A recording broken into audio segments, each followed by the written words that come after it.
الحمدللہ رب العالمین والصلاة والسلام علی سید المرسلین وعلی آلہ وصحبہ اجمعین، اما بعد۔ عزیز طلبہ کرام، مقدمۃ التحاوی میں مذکور عبارت کا یہ آخری جز فَأَوَّلُ مَا ابْتَدَأْتُ بِذِكْرِهِ مِن ذَلِكَ ما روی عن رسول اللہ صلی اللہ علیہ وسلم، پس اس سلسلے میں سب سے پہلے جس چیز کے ذکر سے میں آغاز کروں گا وہ طہارت کے بارے میں آپ صلی اللہ علیہ وسلم سے منقول روایتیں ہیں۔ یہاں سے صاحب کتاب باقاعدہ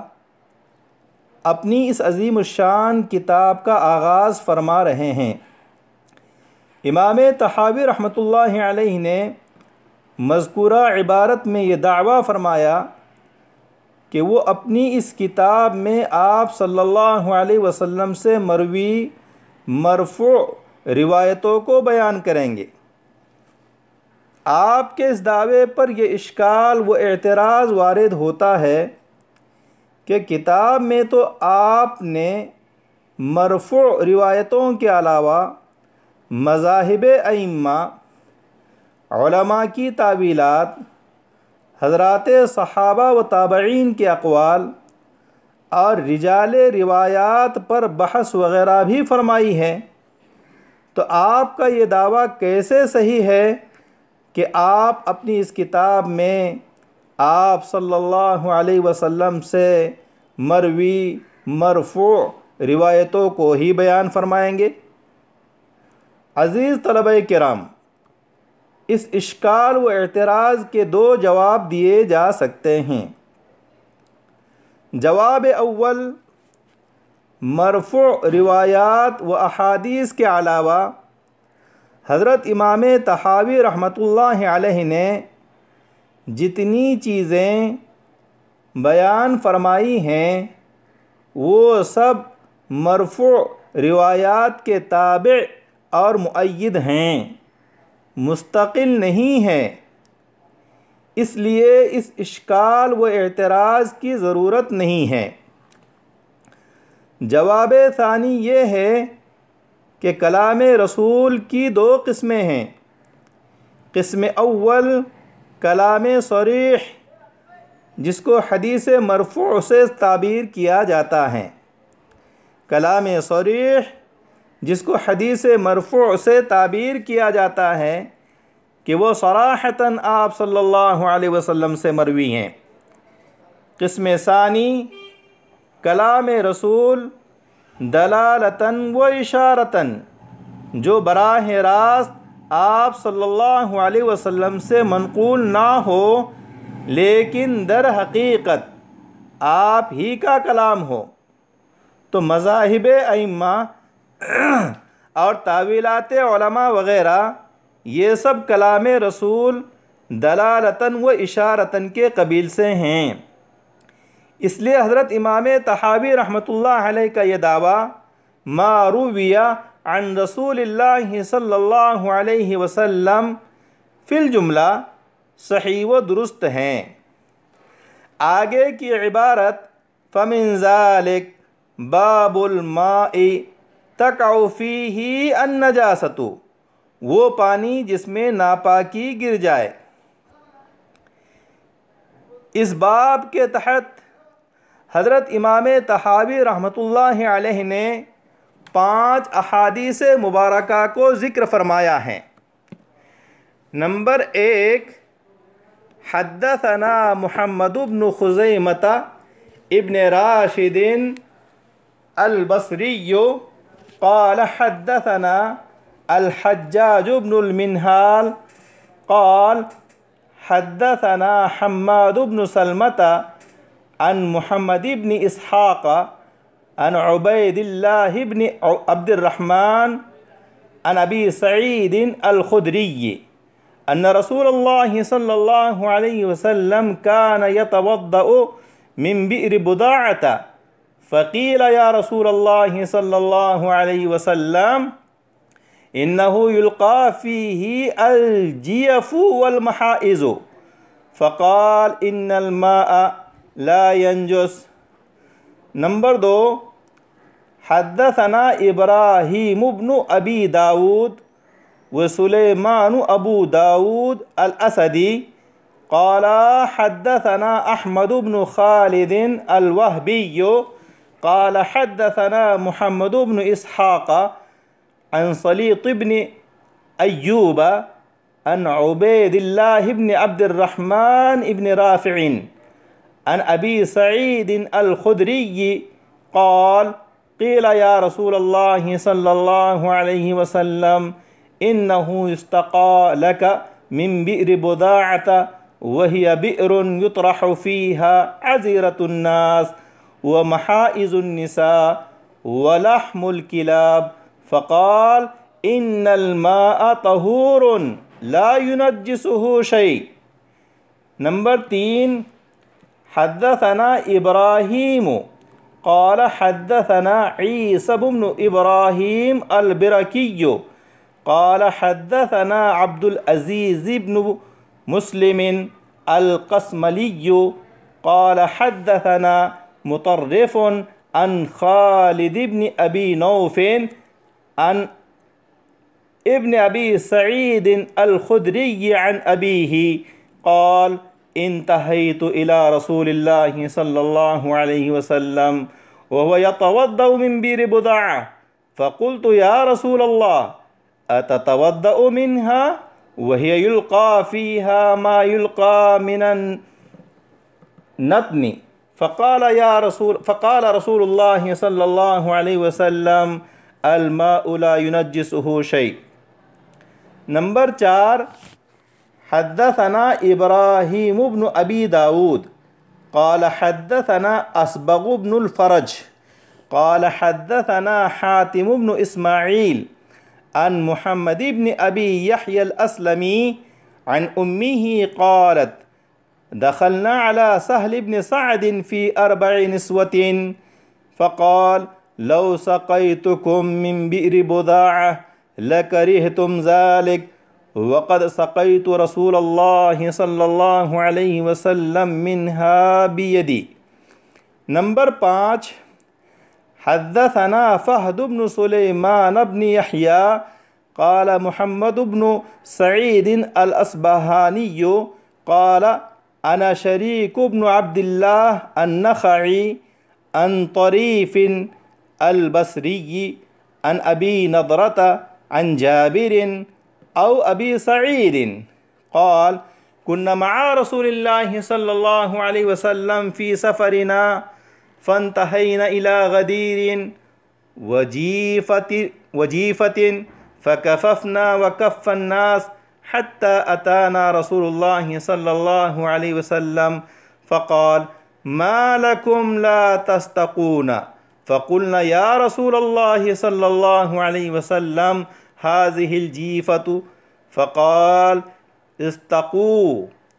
استقوا فإن الماء لا ينجسه شيء فاستقينا وارتوينا فذهب قوم إلى هذه الآثار فقالوا لا ينجس الماء شيء وقع فيه إلا أن يغير لونه أو طعمه أو ريحه فأي ذلك إذا كان فقد نجس الماء. عزیز طلبہ کرام، آپ نے ان 5 حدیثوں کو سن لیا. اب اس کے بعد بالترتیب ان 5 حدیثوں کا ترجمہ سمجھ لیجئے. حدیث اول حضرت ابو سعید خدری رضی اللہ تعالی عنہ سے منقول ہے کہ آپ صلی اللہ علیہ وسلم بئر بضاعہ کے پانی سے وضو فرمایا کرتے تھے، تو آپ سے کہا گیا یا رسول اللہ صلی اللہ علیہ وسلم، اس کنویں میں مردہ جانور اور کرسف یعنی وہ کپڑے جو عورتیں ایام حیض میں استعمال کرتی ہیں ڈالے جاتے ہیں، مطلب یہ کہ اس کا پانی گندا ہے اور آپ اس سے وضو فرماتے ہیں، تو آپ نے ارشاد فرمایا ان الماء لا ینجس، بے شک پانی ناپاک نہیں ہوتا ہے۔ حدیث ثانی یہ بھی حضرت ابو سعید خدری رضی اللہ تعالی عنہ سے مروی ہیں۔ وہ فرماتے ہیں کہ آپ صلی اللہ علیہ وسلم سے عرض کیا گیا، اللہ کے رسول صلی اللہ علیہ وسلم،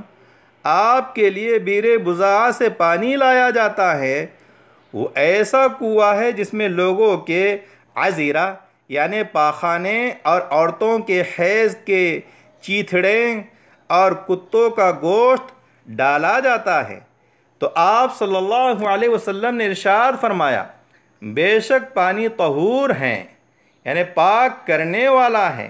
کوئی شے اسے ناپاک نہیں کرتی۔ حدیث ثالث یہ بھی حضرت ابو سعید خدری رضی اللہ تعالی عنہ سے مروی ہیں۔ وہ فرماتے ہیں، میں آپ صلی اللہ علیہ وسلم کے پاس اس حالت میں پہنچا کہ آپ بیر بضاعہ سے وضو فرما رہے تھے، تو میں نے عرض کیا، اے اللہ کے رسول صلی اللہ علیہ وسلم، کیا آپ اس کنویں کے پانی سے وضو فرما رہے ہیں جبکہ اس میں بدبودار چیزیں اور گندگیاں ڈالی جاتی ہیں؟ تو آپ صلی اللہ علیہ وسلم نے ارشاد فرمایا، الماء لا ینجسہ شیء، پانی کو کوئی چیز ناپاک نہیں کرتی ہے۔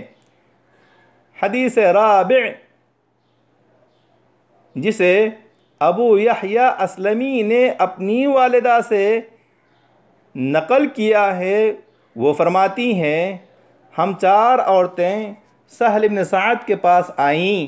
تو انہوں نے کہا، اگر میں آپ کو بیر بضاعہ کا پانی پلاؤں تو تم اسے ناپسند کرو گی،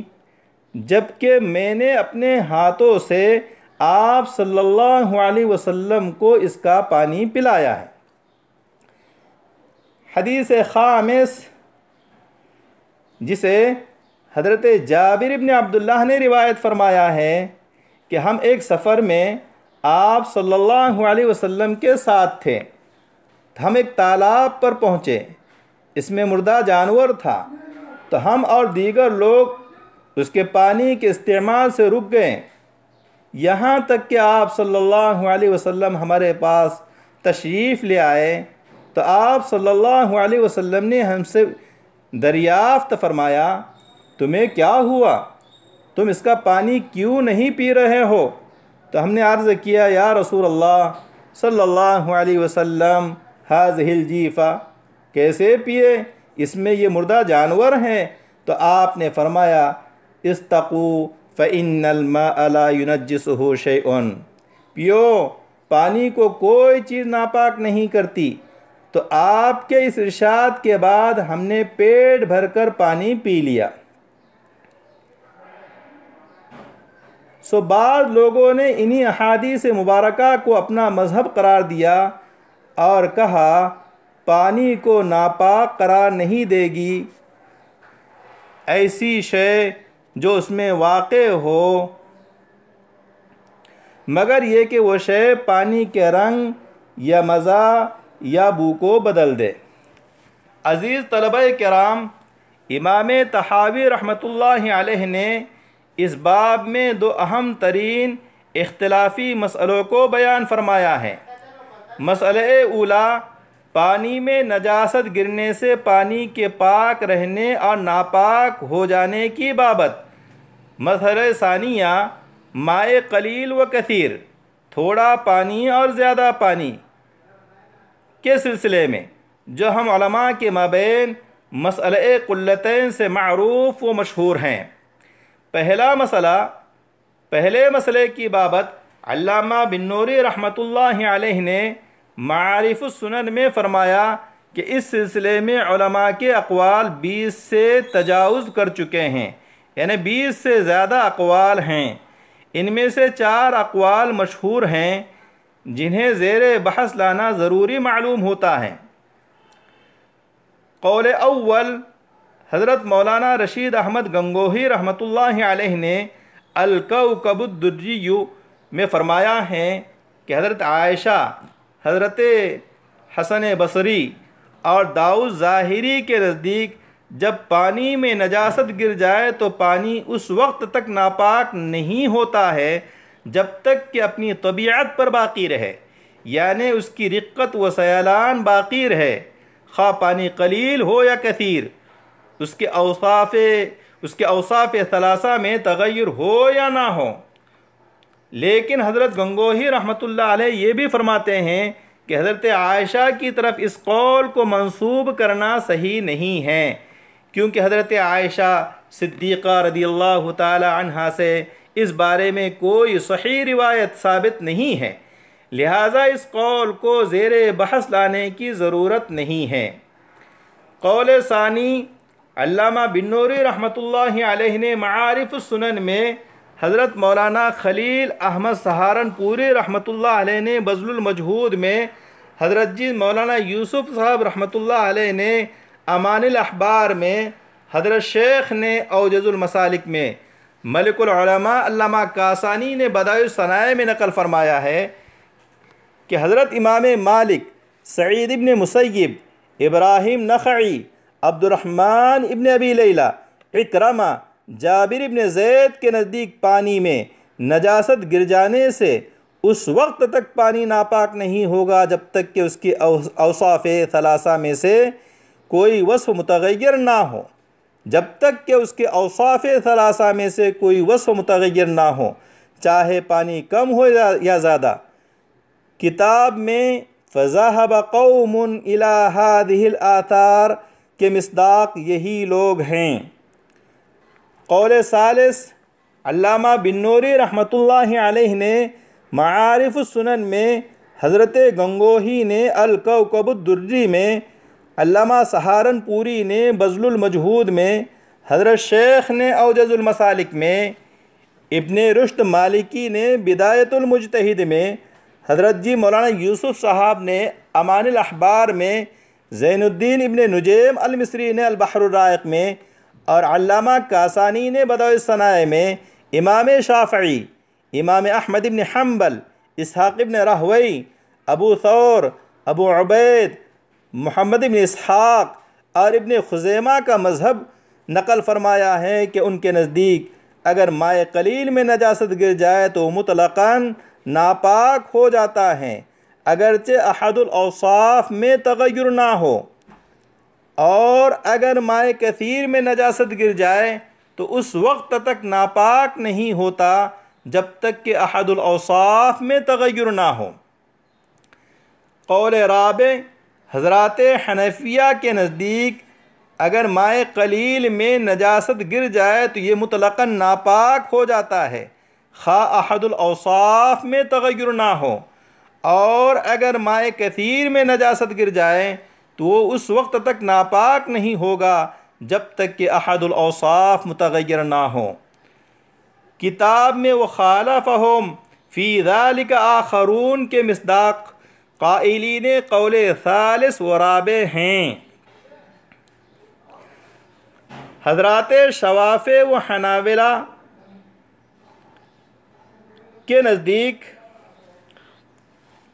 مائع قلیل کی مقدار متعین ہے،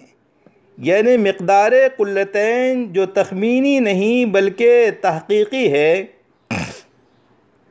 جدید اوزان میں ڈاکٹر وہبہ زحیلی کے رائے کے مطابق 204 لیٹر پانی 2 قلے کے برابر ہوتا ہے۔ چنانچہ امام نووی فرماتے ہیں کہ اگر 2 قلے میں نجاست گر جائیں تو اس میں مزید 1 قلہ پانی ڈال دیا جائے تو سارا پانی پاک ہو جائے گا، اور پھر اس میں سے 1 قلہ پانی نکال لیا جائے تو نجاست عود نہیں کرے گی۔ اور حضرات حنفیہ کے نزدیک مائع قلیل کی مقدار متعین نہیں ہے، بلکہ مبتلا بہ کے رائے پر موقوف ہے۔ یہ حنفیہ کا قول اول ہے۔ قول ثانی حضرت امام ابو یوسف کا ہے، یعنی اتنا پانی ہو کہ ایک طرف حرکت دینے سے دوسری طرف حرکت نہ کرتا ہو۔ قول ثالث امام محمد کے تلمیذ خاص ابو سلیمان جوزجانی کا ہے۔ وہ فرماتے ہیں کہ حضرت امام محمد سے مائے قلیل و کثیر کی مقدار کے سلسلے میں نے سوال کیا۔ اس وقت امام محمد رحمۃ اللہ علیہ کسی چھوٹی مسجد میں تشریف فرما تھے۔ آپ نے جواب دیا، جو حوض اس مسجد کے حدود کے برابر ہو وہ غدیر عظیم کے حکم میں ہوگا، اس کا پانی کثیر مائے کثیر کے حکم میں ہوگا، اور جو حوض اس سے چھوٹا ہوگا اس کا پانی مائے قلیل کے حکم میں ہوگا۔ یہ قول بالکل غیر تحقیقی ہیں۔ تحقیقی قول قول اول ہی ہے، لیکن عوام الناس کی تیسیر و سہولت کے لیے متاخرین نے اس قول پر فتویٰ دیا ہے۔ طلبہ عزیز، آج کے اس درس میں ہم انہی باتوں پر اکتفا کرتے ہیں، بقیہ کلام انشاءاللہ آئندہ ہوگا۔ واللہ الموفق ویہدی الی سواء السبیل، والسلام علیکم ورحمۃ اللہ وبرکاتہ۔